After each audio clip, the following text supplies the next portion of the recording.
अगर आप हवाई सफर करने की सोच रहे हैं तो रुक जाइए। देश की सबसे बड़ी और सबसे भरोसेमंद मानी जाने वाली एयरलाइन इंडिगो इस वक्त एक बड़े संकट से जूझ रही है। लगातार श्री गुरु तेग बहादुर साहिब के 350वें शहीदी दिवस को समर्पित पंजाब सरकार की श्रद्धा और सत्कार से भरपूर पहल पंजाब के 23 जिलों में गुरु साहिब के जीवन और बलिदान को दर्शाते light and sound show Srinagar, Gurdaspur, Faridkot और तख्त श्री दमदमा साहिब, तलवंडी साबो से अनंतपुर साहिब तक 4 महान नगर कीर्तन तथा 23, 24 और 25 नवम्बर को अनंतपुर साहिब में होने वाले भव्य समागमों में मुख्यमंत्री सरदार भगवंत सिंह जी मान की ओर से सभी को नतमस्तक होने का हार्दिक अनुरोध। आइए अपनी अटूट श्रद्धा और सत्कार के साथ इन समागमों का हिस्सा बनी। तीसरे दिन आसमान में हाहाकार मचा हुआ है। दिल्ली, मुंबई समेत 10 से ज्यादा एयरपोर्ट पर इंडिगो की 300 से ज्यादा उड़ानें रद्द कर दी गई हैं। एयरपोर्ट्स पर यात्रियों का सब्र टूट रहा है। घंटों इंतजार हो रहा है और पुणे एयरपोर्ट पर तो 3 यात्री बेहोश होने तक की खबर है। लेकिन सवाल ये है कि आखिर देश की 60% घरेलू उड़ानें संभालने वाली इंडिगो अचानक इस क्रूज संकट में क्यों फंस गई? क्या है डीजीसीए का नया नियम जिसने पूरे एविएशन सेक्टर को हिलाकर रख दिया? आइए करते हैं इस पूरे मामले का एक्सक्लूसिव विश्लेषण। न्यूज एजेंसी पीटीआई के अनुसार गुरुवार का दिन यात्रियों के लिए किसी बुरे सपने से कम नहीं रहा। एयरपोर्ट का नजारा देखिए। नमस्कार, आप देख रहे हैं हरिभूमि टीवी। दिल्ली एयरपोर्ट, यहाँ सबसे ज्यादा 95 उड़ानें रद्द हुई, 48 जाने वाली और 47 आने वाली। मुंबई एयरपोर्ट, यहाँ 86 फ्लाइट से कैंसिल हुई। और बेंगलुरु की बात करें तो 50 उड़ानें प्रभावित हैं और हैदराबाद में 70 उड़ानें रद्द होने की आशंका है।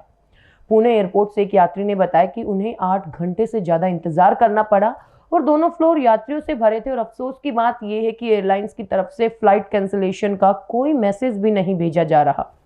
इंडिगो रोजाना लगभग 2300 घरेलू और अंतर्राष्ट्रीय उड़ानें ऑपरेट करती है। अगर इसका 10 से 20% भी प्रभावित होता है तो इसका मतलब है 200 से 400 उड़ानें ठप हो गई। इससे हजारों यात्रियों के लिए बड़ी मुश्किलें पैदा हो रही हैं। आपको बता दें कि नवंबर में भी इंडिगो की 1232 उड़ानें रद्द हुई थी। इस पूरे संकट की जड़ है डीजीसीए का नया और सख्त सुरक्षा नियम, जिसे फ्लाइट ड्यूटी टाइम लिमिटेशन नाम दिया गया। आइए जान लेते हैं कि एफडीटीएल में क्या बदला गया था। उड़ान का समय, पायलटों के उड़ान भरने का अधिकतम समय घटाकर रोजाना 8 घंटे कर दिया गया। रात की लैंडिंग, नाइट लैंडिंग की सीमा 6 से घटाकर अब केवल 2 कर दी गई है। आराम, क्रू मेंबर्स के लिए 24 घंटे में 10 घंटे आराम का समय जरूरी कर दिया गया और ये नियम 1 नवंबर से लागू हुआ। और डीजीसीए का कहना है कि ये नियम यात्रियों की सुरक्षा बढ़ाने और क्रू को पर्याप्त आराम देने के लिए लाए गए।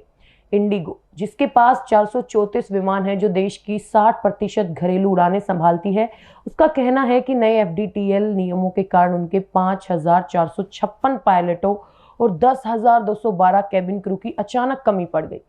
जी हाँ, और इंडिगो ने इस पे क्या बयान दिया? एयरलाइन ने कहा है कि छोटी मोटी तकनीकी खराबी, खराब मौसम और नए शिफ्ट चार्ज की वजह से ये स्थिति बनी जिसका पहले से अनुमान लगाना संभव नहीं था। उन्होंने 5 दिसंबर तक हालात सामान्य होने की उम्मीद जताई है।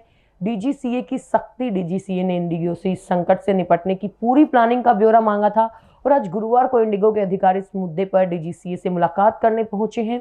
ये देखना होगा कि इस मुलाकात के बाद क्या इंडिगो को कोई राहत मिलती है या नहीं।